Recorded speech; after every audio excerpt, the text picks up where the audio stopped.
Yesterday we had a little incident. Steve suffers from PTSD, and he wasn't really aware of how serious it could be. Obviously, just the fact that he has it, just the common symptoms of PTSD are pretty horrible. But yesterday, Steve began having a serious panic attack, and the whole incident lasted about 3 hours. He felt like he couldn't breathe. He started to fade out and become numb. His hands were, he had extreme pain in his hands. He couldn't move his hands. And honestly, he thought he was going to die. And this was from PTSD. This is how serious PTSD is. And soldiers are coming back, and they're not getting proper treatment for this. They'll come back with PTSD and maybe be made to wait 3 months before they can even see someone who can begin to treat them for it, or even begin to diagnose them.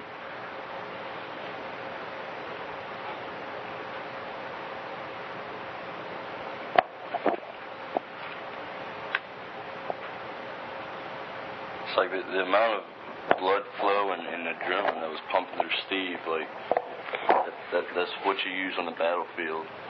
And we were riding on a bus on our way to see Shakespeare in the Park. And they never teach you how to deal with that when you get back. They brush you aside. They make you feel like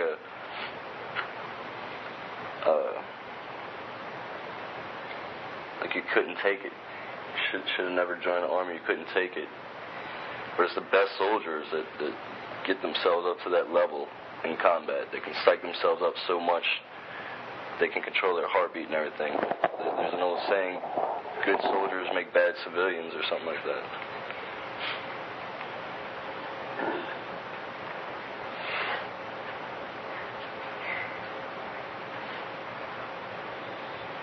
Let's ask some questions.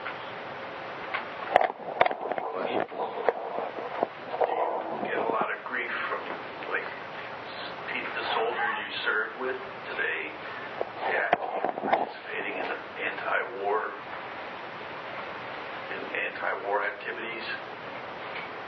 The soldiers who I was there with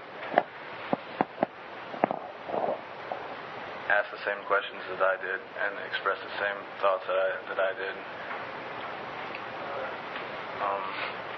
My best friend who died,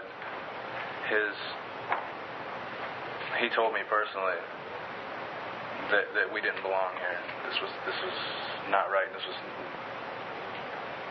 not a war for soldiers to die, and there was no purpose. And when I got back to the States, I was supposed to go visit his parents, his family, and they're extremely patriotic American family, but I decided not to go because I could tell his family that on top of his son dying, his son died for no reason, and his son knew that, or their son knew that.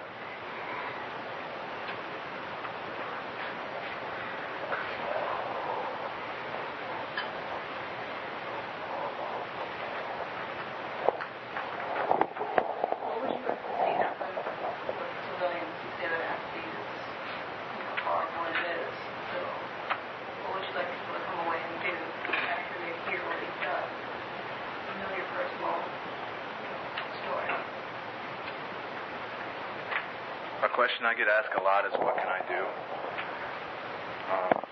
And I don't have all the answers. What I'm here to do is let you know what's going on and open your eyes to reality. But Americans, for the most part, once they get past the propaganda and the rhetoric, are intelligent people, and they can figure out where to go from here. There are so many different things you can do, but sitting by and being apathetic about the whole situation is unacceptable. It's like your guess is as good as ours. We were sleeping in D.C. for 3 weeks. Like This dude said he'll give us a bus. We drove across the country to some guy's house we didn't know and got a bus and started driving around on the tour with these guys. This one guy, he was on CNN because he just put a poster in his window saying how many people got killed in Iraq. It's like, you can figure out something to do. Wear a T-shirt that says "Stop the War" and walk around. It's like the American citizens have forgotten that the masses hold the power, that we run this country, and it's been given over to the elitists and the people who are now in power who are abusing this, and it's so easy to take that power back, and we just won't do it.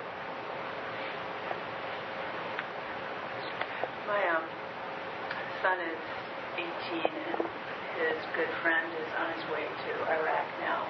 And the thing that got him, this boy, was that the recruiter would meet with him at the cafeteria at high school and really got to know him, was real personable. And so the sell was that he was able to refer to things that this boy had said, like, well, yeah, your sister screwed up in school, but this will really help, your parents, they won't have to pay for your education. And he got to know him in that way. I wondered if that had happened to you with the recruiters, or if it was more, was there some moment where it was just like, yeah, this is what I want to do? Was there something they said that kind of hooked you?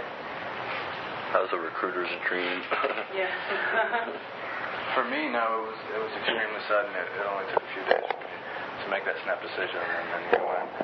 But being at the recruiting station, there were people there who that was like their hangout. They just and they had an actual personal relationship with the recruiter. The recruiters would take you out to a club or buy you beer or do whatever was necessary to get your trust. The recruiters to me are like used car salesmen. They have a quota, and they'll do whatever they need to make that quota.